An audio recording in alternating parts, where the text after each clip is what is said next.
Assalamualaikum dan salam Sarawakku sayang. Buletin Ukas edisi tengah hari 16 Disember 2020 bersama saya Lia Amira Anarigos.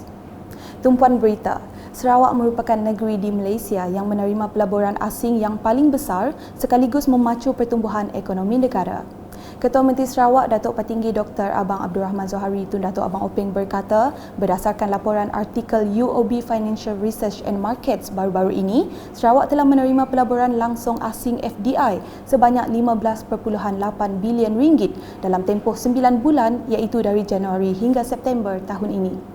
Semasa berucap dalam Majlis Pecah Tanah Pusat Budaya Orang Ulu di Miri pada Selasa, beliau menjelaskan pencapaian itu adalah disebabkan Sarawak memiliki kestabilan politik dan keharmonian kaum. Kita yang banyak sebab kita stabil. Sebab kita mempunyai kerukunan, saling menghormati di antara satu sama lain. Politik kita stabil dan kita mempunyai rasa inklusif. Dan kalau ini berlaku, ekonomi kita akan memancu and everybody will benefit. Dalam majlis berasingan, Ketua Menteri turut meluangkan masa meninjau kerja-kerja pembaikan dan menaik taraf Masjid At-Taqwa Miri bagi fasa 1 yang telah siap sepenuhnya. Semasa lawatan singkat itu, beliau berharap permit menduduki atau OP dapat diluluskan oleh Majlis Bandaraya Miri MBM secepat mungkin supaya masjid tersebut dapat digunakan untuk aktiviti keagamaan. Dalam pada itu, Datuk Patinggi Abang Zohari turut mencadangkan tempat untuk akad nikah disediakan di masjid tersebut. Hadir sama dalam lawatan tersebut Menteri Pelancongan Kesenian dan Kebudayaan Sarawak Datuk Abdul Karim Rahman Hamzah serta tetamu jemputan yang lain. Laporan seterusnya, pemilik dan pengusaha kapal tangki di Sarawak kini boleh menarik nafas lega selepas Jabatan Laut Malaysia bersetuju meminda notis Perkapalan Malaysia MSN berkaitan kategori am kapal tangki minyak dan sekatan terhadap jenis minyak yang dibenarkan dibawa secara kargo. Menurut Menteri Pengangkutan Sarawak Datuk Lee Kim Shin, pindaan terbaru itu membolehkan notis tersebut tidak terpakai di Sarawak terutamanya bagi kapal-kapal tangki yang beroperasi di sepanjang sungai. Bagaimanapun jelasnya, notis tersebut tetap terpakai kepada kapal-kapal tangki yang beroperasi di Pelabuhan Bintulu. On 7 December 2020, the Marine Department of Malaysia has published under MSN 22/2020 with amendments on MSN 16/2020 which detail the exemption on the requirements specified in this notice. MSN 2020-22/2020 specifically spell out that the requirement in the MSN 16/2020 does not apply to oil tankers plying within Sarawak, particularly in East Riverine. However, this notice shall apply to oil tankers in Bintulu Port, meaning that Sarawak has been given exemption, except oil tankers plying through Bintulu Port.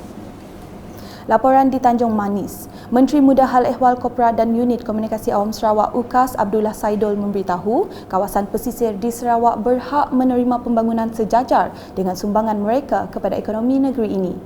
Menegaskan perkara itu, beliau berkata kawasan pesisir merupakan penyumbang utama ekonomi Sarawak dalam aktiviti pertanian dan perikanan. Kawasan pesisir ini juga letaknya fokus, sebahagian besar kawasan pesisir fokus aktiviti pertanian dan perikanan. Jadi secara tidak langsung kawasan ini kita boleh anggap sebagai penyumbang kepada ekonomi negeri.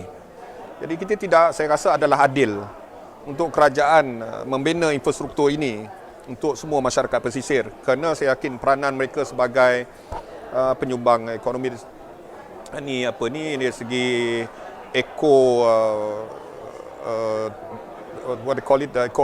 agro dan juga nelayan ada sumbangan mereka. Saya rasa perlu pembangunan ini, terutama infrastruktur, bukan hanya jaringan jalan raya tetapi juga infrastruktur yang lain seperti elektrisiti dan bekalan air yang bersih. Beliau berkata demikian semasa majlis penyerahan cek pampasan tanah bagi projek Jambatan Batang Paloh dan pertapakan kawasan industri penyelenggaraan kapal di Batang Paloh, Tanjung Manis pada Selasa. Berikut pula, kerajaan negeri bercadang untuk membina muzium dan taman perlombongan emas di Bau bagi memperingati sejarah aktiviti perlombongan emas di daerah itu yang bermula sejak tahun 1820. Ahli Dewan Undangan Negeri Adun Tasik Biru, Datuk Henry Harry Jinip memberitahu kerajaan negeri telah memperuntukkan sebanyak 1.5 juta ringgit untuk kertas kerja cadangan tersebut. Pihak konsultan tengah membuat study, kajian kaedah untuk mengadakan atau mendirikan Gold Museum dan Park. Dan selepas itu kita akan mula dari situ. So mereka akan siap dalam 2-3 bulan, iaitu anggapan kita February next year. Ya. Setelah siapnya research itu, then the government will go through whether it is worth to do mining museum in Bau ataupun tidak. It's up to the report, research yang dia telah tengah buat sekarang. Selepas simposium sejarah 200 tahun perlombongan emas di Kuching pada Selasa, beliau turut dimaklumkan sambutan 200 tahun perlombongan emas di Bau dirancang diadakan pada pagi 31 Disember dan diikuti dengan sambutan ambang Tahun Baharu 2021 pada sebelah malam. Sekian edisi Tengah Hari bersama saya Lia Amira dan kru penerbitan. Berita lebih lanjut boleh didapati di semua platform media sosial UKAS termasuk portal ukas.sarawak.gov.my dan pastikan anda subscribe UKAS Channel di YouTube. Salam UKAS.